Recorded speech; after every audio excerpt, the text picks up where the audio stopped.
Good morning, good afternoon, and good evening mga palangga. This is NC Epicen. Hello and welcome to our fourth episode here in Lessons in Life. Before anything else, I would like to thank all of you for supporting my weekly posts here in Lessons in Life. Nakakataba po ng puso ang iba sa mga comments nyo. And also, maraming salamat po sa mga nagsasabing inaabangan nila ang susunod na episode sa programang ito. Our topic for this week's episode is about respect o respeto. We all know na hindi hinihingi ang respeto. Nagiging natin to, depende kung paano din tayo magbigay ng respeto sa mga taong nakapaligid sa atin. Ang pagbibigay respeto ay hindi lang sa kung sino ang nakakatanda sa atin at kung sino ang mas nakakaangat sa buhay. All walks of life deserve a respect. Ibig sabihin, kahit napapulubi man siya, bata man siya, o kung anong man ang estado sa buhay ay dapat natin respeto bilang tao. Pero, paano kung ang isang pagkakaibigan ang hindi nirespeto? Madalas, kapag ganito ang nangyayari, malamang sa malamang ay sira ang friendship or ika nga, friendship over. Pero kakaiba ang isang close friend ko na to na para bang kinakapatid ko na rin. Dahil kahit obvious naman na naaabuso ang kabaitan niya sa isang kaibigan niya na hindi na nirespeto ang presence o ginawa niya pero mas pinili niya pa rin ma-maintain ang friendship nila. Siguro kung iba ang nasa kalagayan niya, malamang ay nagkagulo na. Kasi siya ang laging hinihingian ng mga facts of information ng friend niya, tapos lingid sa kalaman niya. At first ay uunahan siya pala gawin ng isang project at i-present sa karamihan na para bang siya mismo ang gumawa. Nagulat na lang ang kaibigan ko kasi alam niya na sa kanya nang galing lahat ng mga sinabing information doon sa naging presentation ng friend niya.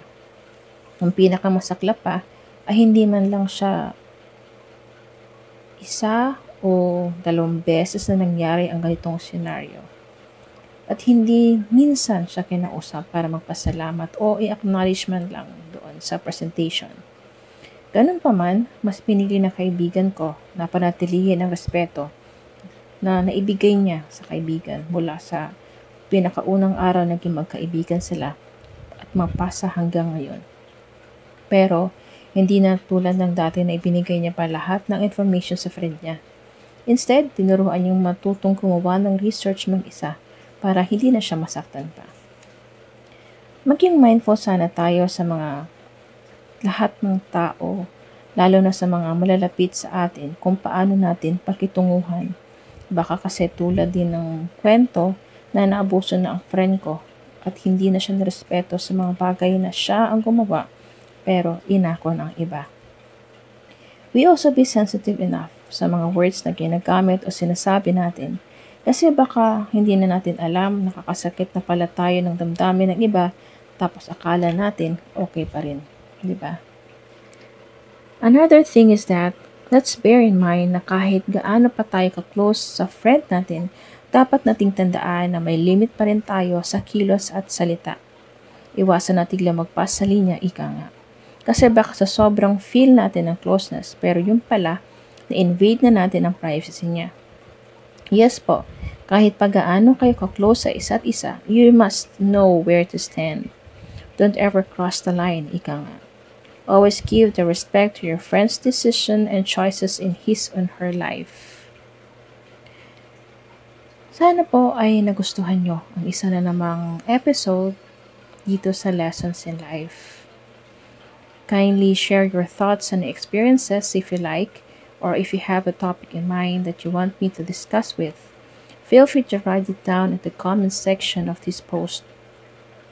Thank you so much for watching. I hope you continue to support my upcoming episodes.